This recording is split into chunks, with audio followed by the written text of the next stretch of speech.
Hello and welcome to Author in Your Classroom from Plazoom. My name is Helen Mulley, and the author joining you in your classroom, or wherever you're listening today, is someone who was, as she puts it, weaned on avocados and stories in Zambia, where she was born. Now, since then, she's travelled all over the world, gathering experiences along the way and tucking them into her writer's toolkit, waiting for just the right moment to weave them into just the right tale.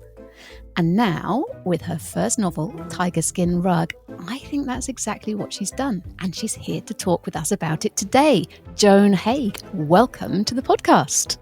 Thank you. Hello, and hello to all the lovely listeners tuning in. It's wonderful to have you with us here today, Joan. I'm going to go back to that phrase, I think, because it's just so beautiful. Weaned on avocados and stories. Tell me a little bit about what that was like. Where did the stories come from, and just how good were the avocados? The avocados were excellent, and actually we had a grove of avocado and mango trees in our garden growing up in Zambia, in the copper belt. I was born up in the African bush in a little village, but we moved when I was 5 to a mining town in the copper belt, so two quite different experiences. And just surrounded by stories. My parents used to tell us stories every night. We were very lucky growing up that we had that. And my dad also used to croon to us on his guitar. So we had stories through song as well, which was lovely. But also just being surrounded by African tales and folklore, I think was really formative in my experience of growing up and of writing. So was this storytelling pretty much in the oral tradition, or were your parents reading published works to you as well? Both. So we didn't have as many books as we might have had if we'd grown up in a different country that had more libraries and bookshops, but we were very lucky to have two very generous aunties who would send us books from Scotland out to the centre of Africa. And so we did have a lovely collection of books. My mum was also a primary school teacher by training, so she'd gathered some stories and books along the way. We also, my generous aunties also sent us a series called the Storyteller Books, which was a magazine that came with a cassette tape. So we would listen to that often and you could read along the story. But many of the stories that I picked up, I'm talking just about folklore and oral histories and oral learning about our family stories through around the dinner table conversations or bedtime stories. And I think sometimes those are the best ones when you're growing up. We had people surrounded us, who would be able to tell us African stories. So Mike, who was our houseboy, he lived with us and helped around the house, and he would babysit us sometimes, and we would hear his stories of quite fantastical, quite unbelievable things. He would tell them as though they were true, and it would frighten us and delight us in equal measure. So a mixture. That sounds really wonderful. And at what point did you start becoming part of that tradition yourself? So at what point did you stop just listening to and absorbing all these stories and start telling your own? I think I always told stories. I think my parents might have called them something else. I did like to pretend a lot and told little white lies here and there that I suppose were part of a story building scene. But I did live a lot of the time in another world. I suppose my sister and I would play out in the garden for hours on end. And we lived up in trees and had all sorts of story worlds around us that were really powerful. We also had cut out magazines. My parents would have to order our clothes and kind of any household things over a catalogue to reach us where we were. So we would get these huge big tomes, and my sister and I would cut out the models and the utensils and the cars and whatever was in this catalogue, and we would make paper dolls out of them and play for hours on end with these paper dolls. So there was all this, and they seemed so different to us because they weren't from the culture that we were growing up in. So it felt like fantasy as well. So there was a lot of storytelling through play, I think, growing up. And that, I would say that I did that for quite an extended period of time. I didn't give up that kind of imaginary world until I was kind of 11, 12, 13. It sounds amazing. You haven't mentioned one of the other media by which a lot of us get our stories, both when we're children and older, which is television and the other routes like that. Did that have a part to play in your childhood? It did. We didn't have a television until I was a little bit older. And even then it was restricted because the broadcasting system growing up in Zambia, the broadcasting service was quite limited. So every evening there was television, but you would have to wait for it. And then they had the national anthem and then they would have some children's programs. They were predominantly American, actually. So I was introduced to American shows through that. My mum and dad did have a collection of VHS videos that we watched, and they tended to be the old movies, actually, old black and white movies and dancing musicals. But we had a selection that were superhero cartoons and Pink Panther cartoons and things that the kind of bop on your head cartoons that were really laugh out loud. And yeah, I suppose that did influence me, but not so much, I think, in the storytelling, just in the kind of enjoyment of a way to escape. And I suppose books like television are a great way to just escape for a while into a different place. Yeah, exactly. And I suspect the glamour of television probably faded somewhat, surrounded by all these incredible, real stories linked to the place where you were and the people you were meeting and the things that you were seeing. Tiger Skin Rug, it's a story. It's not really like any other story that I've read. It really niggles at you and gets at you and stays with you. And I would really like to know where it started. It started in a really special place, actually. It was a story that I essentially stole the idea for it anyway. You heard it here first, listeners. I'm just saying. Thieving is bad. But I think, like all stories do have roots in other ideas. And I think one of the things that I would definitely advise children is to always just listen out and watch around you, because there's ideas for stories everywhere. And this idea came from my auntie, one of the generous aunties that I was talking about who would send us stories. She had promised my sister and I that she would write a book. And she dreamt up this book long, long ago about a magical tiger skin rug. And she wouldn't tell us anything about it. She was going to write it as a book. And we looked forward to it for years and years. And every so often we would ask her if she'd written it yet. And she would say, no, not yet, not yet. I'm going to get to it. But she was a teacher. And as teachers know, that's a very busy job to be. So she didn't really get round to writing it. And we both just always wanted to know what this story was. And very sadly, she got dementia. And by the time she had the time to sit down and write, she'd forgotten what the story was. And when I was thinking of writing a story for my own two children, it was the one I wanted to write. It was just such an incredible idea about a tiger skin rug that was magical. So I have no idea, unfortunately, what her story would have been. But I took the idea and I just went where it took me. So I imagine it's quite a different story from the one that she would have told.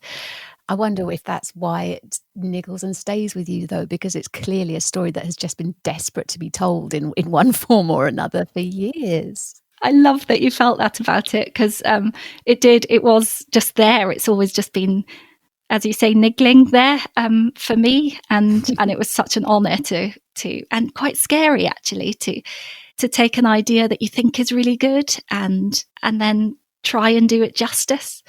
I think that was quite a nerve-wracking thing to do. Well, I think you definitely did it justice. And I would love it if you could share a little bit of it with our readers so they can see if they feel the same. And I'm sure they will. So if it's okay, I'm just going to pause the recording for a little bit while you find your book and find your page and find a piece to read. And then we will be back for a tiger-shaped taste of adventure.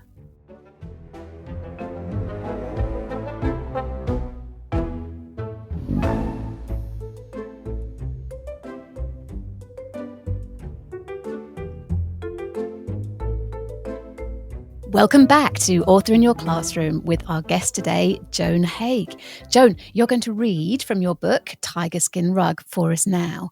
Would you mind please just setting the scene a little first so our listeners have an idea of what's going on? Absolutely. So the story of Tiger Skin Rug is the story of two little boys, Lal and Dilip, who come over from India to live in Scotland. And they come with their parents and their grandmother, who's called Naniji. And they come from a very modern apartment in India and move to a very cold, old stone grey house in Scotland. And they're very homesick. They don't like this big, old, cold house. And on the very first day that they get there, Lal, who's the older brother, has a very creepy experience in the new house. And that doesn't help him to feel settled.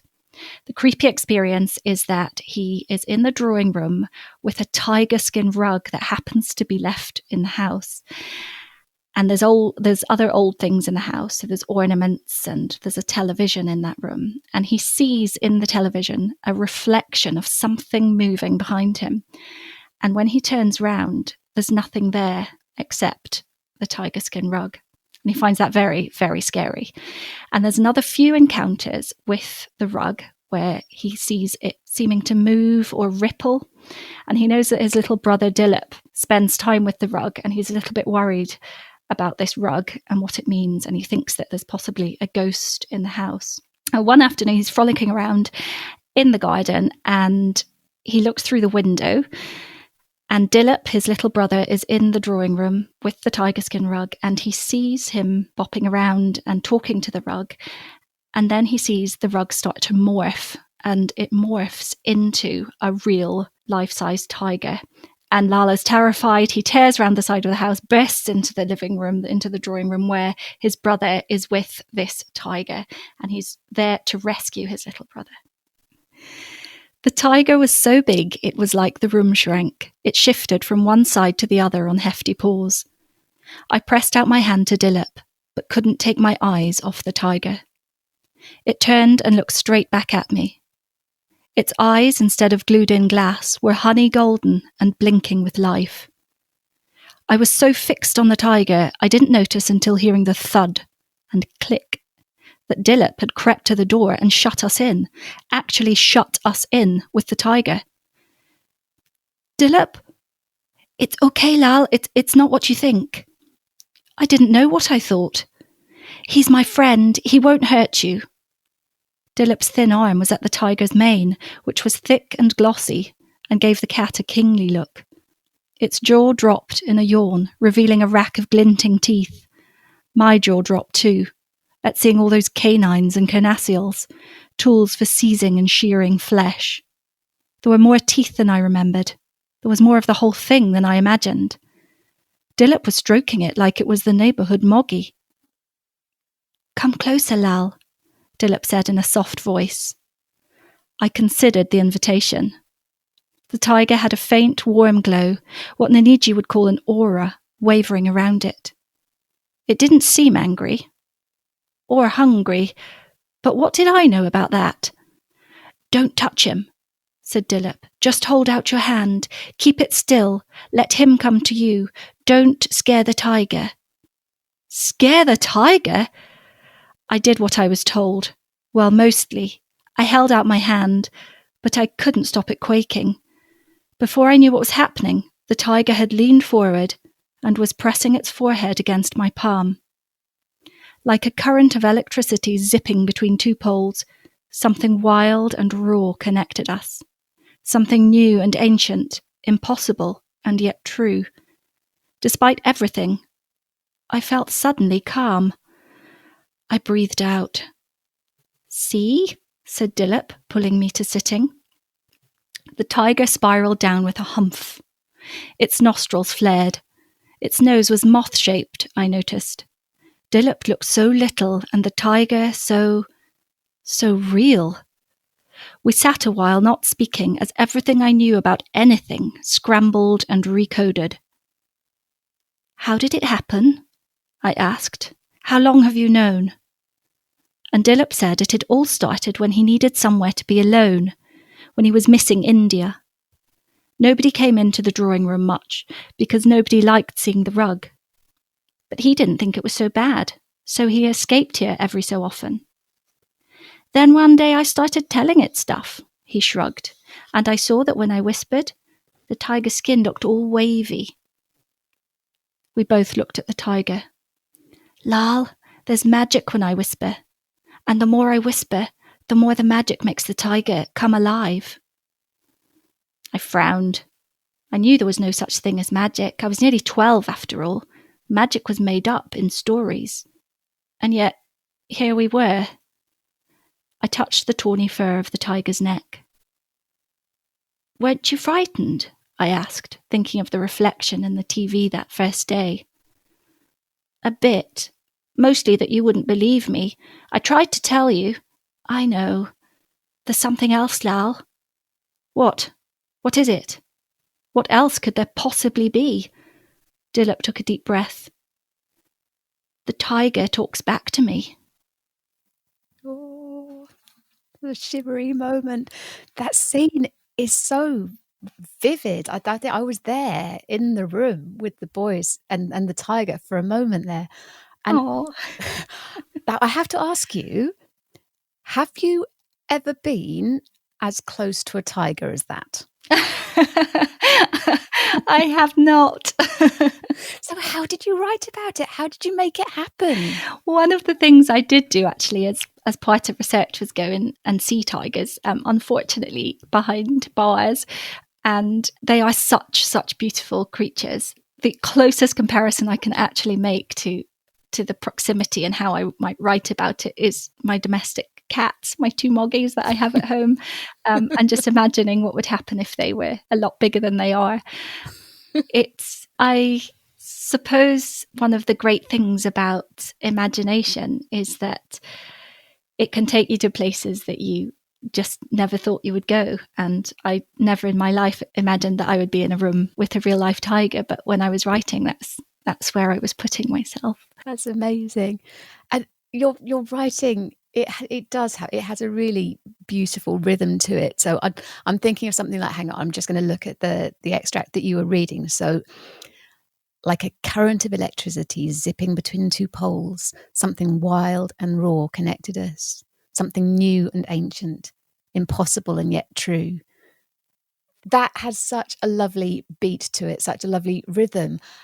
And I suppose I'd like to know whether that's just how language flows out of you, if that's just naturally who Joan is when she writes, or if there's an element of crafting, of refining, of knocking it into shape to get it so precise. It's a very good question, and I think the answer would have to be both those things. So I do think it's a super thing if you are doing creative writing just to let it flow and to let the words just fall onto the page. But I also think you need to return to those words then and to use some tricks of the trade to tweak them and to make them sound just the right way that you want them to sound. So some of the rules that we have for language and rhythm are really important to know because you can apply them to your writing, but not necessarily the first time you're writing, but it's very important what we call the editing process when you go back to your work and you retweak it and rework over it. And I think with respect to rhythm, that poetry really helps. And I was a huge fan of poetry when I was younger. And I think poetry for children is really important. But growing up, I did dip into poetry quite a lot, and I still do. And I think it gives you a really good sense of the lyrical and, like you said, of a beat that you can instill in writing that isn't necessarily poetry. Yeah, absolutely. And I know that when I'm writing something, even if I'm just writing an email to a friend or a little book review or anything, I do find that if I read it out loud to myself, that's always the point at which I go, oh, do you know what? Actually, one fewer word here, or just a slightly different shape of the sentence there. That's when I hear it, I think. I think definitely that's a great tip, is reading out loud. And sometimes it feels a bit silly to read out loud to yourself. I read sometimes to my cats, and sometimes to a soft toy that happens to be there. I have a tiger mascot, and it doesn't feel quite so silly if you're aiming it at something else. That's a really good piece of advice. I wanted to ask you as well just a little bit about plotting, because there's quite a complicated plot, I would say, to this story. There's a mystery in there that needs unraveling, and it's right at the heart of everything. And I'm always intrigued to know how much of that is planned out before you start putting the words down. Do you know how the whole thing is going to go right from the start? Do you do it chunk by chunk? What's your method? I would love to say that I have a method. I think a lot of writers do like to plot out. And with Tigerskin Rug, I didn't really do that. I didn't really want to know how it ended. And it kept me going as I was writing it, that I didn't quite know what the ending would be. And I didn't know where the adventure was going. So I was kind of making it up as I went along a little bit. And it's that editorial process that I was talking about earlier, where I went back over the story at the end and saw actually that bit doesn't really need to be there. And there's a bit too many obstacles. Let's take that one out. So I didn't plot that one. And with the book that I'm writing just now, the fiction, the next novel that I'm writing, I have plotted it out a little bit more. And I have to say, now that I know what's going to happen in this next one, it's not quite as exciting to write because I know the ending. So I'm hoping that maybe the ending might change as I go along again. It might twist on you, you never know. Turn into something that I wasn't expecting. I think, having said all that, it is quite a good idea to plan, because having a basic beginning, middle, and end is very useful. I think the beginning of a story is fantastic, and what a lot of people do is write a really, really brilliant beginning and then get stuck at that beginning, and they don't know how to move away from it and how to move on. So from the beginning, having an idea of where the story is going to go is quite useful. I know when I was little, I've got lots of diaries and old jotter books that I used to start stories in, and I have the beginnings of lots of stories, but they never really went anywhere. And I think that's possibly because I didn't think it through and plan. So it's not to say that planning isn't a good thing to do. It's just that I'm not terribly good at it. We're all learning all the time, Joan. That's absolutely fine. There was one other thing I wanted to ask you, which is a bit of advice that's thrown at writers quite often, especially young writers, I think. And that's the phrase, write about what you know.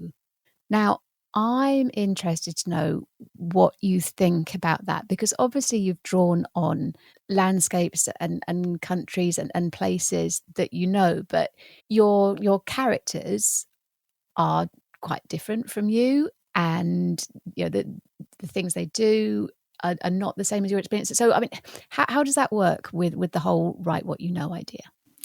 I think writing what you know is a really good place to start.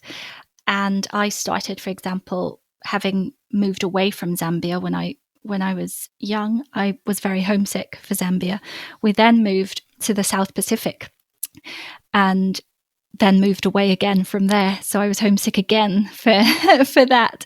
So I spent a lot of time, I think, acquainting myself with how to cope with being homesick. So on that level, I was writing very much just about a child who was homesick, and my character is a child who's homesick. And I think that is very important. In terms of all the cultural references and the things that go around the character that I made that aren't my own culture, I think it's just important to do lots of research. And I think one of the great pieces of advice that I got when I was learning to tell stories at school was a teacher who just said, always keep your eyes open and always listen to the stories that are in the world around you and in the people around you.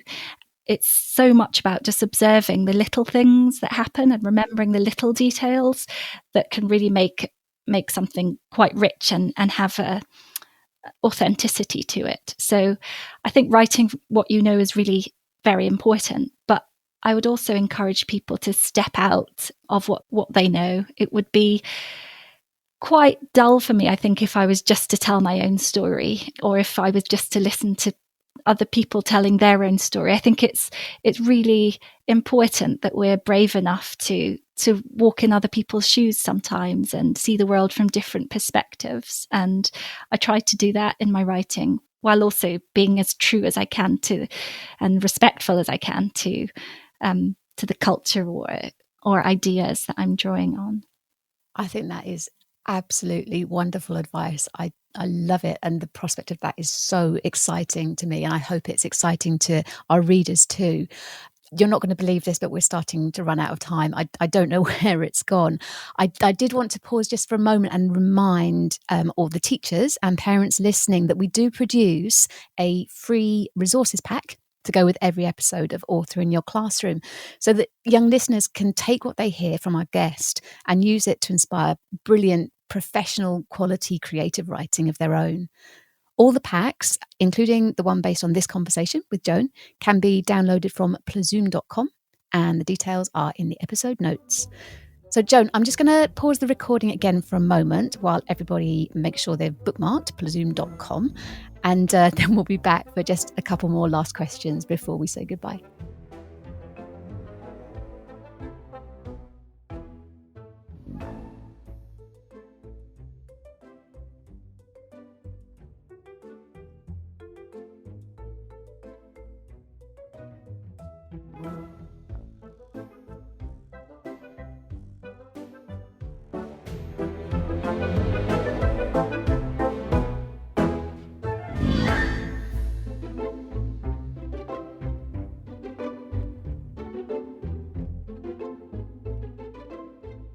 Welcome back to Author in Your Classroom with today's guest, Joan Haig, whose debut novel, Tiger Skin Rug, is definitely one that everyone should put on their reading list. As I just said, Joan, Tiger Skin Rug is your first published novel. Does writing feel different now that you've got a book in the bookshops and you're being asked to incredibly important things like this podcast? It does feel different. It feels brilliant. It's such a lucky position to be in, to have a story out in the world that can be, it's in a format that can be shared with lots of people and lots of children. And yes. I think possibly writing now, I feel a slight pressure to tell a story that's good enough, really. That's all my own idea. And that's going to do the same, going to reach children and make them think about the world and just give them a form of escape, I suppose. The book that I'm working on currently is a non-fiction. So I'm co-authoring it with an author called Joan Lennon, and it's quite a different way to write from fiction, but I'm trying to bring some of the fun and entertaining and the rhythm that we talked about into non-fiction as well. Yeah. And I don't think, in lots of ways, it's a very different way to write, but in some ways it's just a joy knowing that these words that I am putting on the page will be shared. And I think that hasn't changed, really. I think before, when I was writing my first novel, I didn't know that it was going to be shared. And now I do know that my words can be shared. And I think that's quite exciting. I think stories demand to be shared, don't they? And that's why I think it's so brilliant when schools are able to share the stories that their pupils write with each other. So, maybe year 6 will go in and share their stories with the year 2 class, or vice versa, or even take them out into the community and share them there. I just think if you've got a really good story to tell, it wants to be told everywhere. So it's marvellous that Tiger Skin Rug can be shared so widely. Absolutely. I completely agree. And I think even taking a story and telling it to your parents or carers or whoever's at home, or taking it to your teacher and saying, you've written something of your own that you would like to share, it's quite a nerve-wracking thing to do sometimes, because it's a little bit of yourself that you're showing and giving to somebody else. But it's so powerful. And I think, as you say, stories are meant to be shared. They are, and they don't have to be big epic tales either, do they? I think sometimes you can think, well, my story is so small and ordinary, but it still wants to be shared, and it's still a joy to tell it to somebody else, and then perhaps have them tell it to somebody else. Yeah, and listening to stories is the same. I think children at school are lucky because they get their teachers tell them stories, but it's also worth just remembering that there's stories in your family that you might not know about, and they're quite ordinary stories about family life, that some of those ones are the most extraordinary because they'll mean something to you. And so I would definitely ask people around you to tell you stories about them, because you'll get ideas and you'll learn so much from listening. I think that is superb advice, and something that everyone listening can do. And if you do, listeners, then drop us a line, tell us about it, tell us the stories that you found out. We'd love to hear them. Joan, I'm afraid that is about all the time we've got to talk today. Like I say, I can't believe how quickly it's gone. I know that everyone who, like me, has already finished Tiger Skin Rug will be looking forward so much to whatever you come up next, your non-fiction book for sure, but also that difficult second album that's flourishing inside you. I know it's going to come and it's going to be amazing, and we can't wait. It's been such a pleasure having you on Author in Your Classroom. Thank you so much. Thank you. Thanks. It's been a joy. And thank you too to all our listeners. I hope you've enjoyed hearing from Joan as much as I have. We'll be back soon with another brilliant guest. But until then, keep reading, keep writing, and keep making time to dream. Goodbye.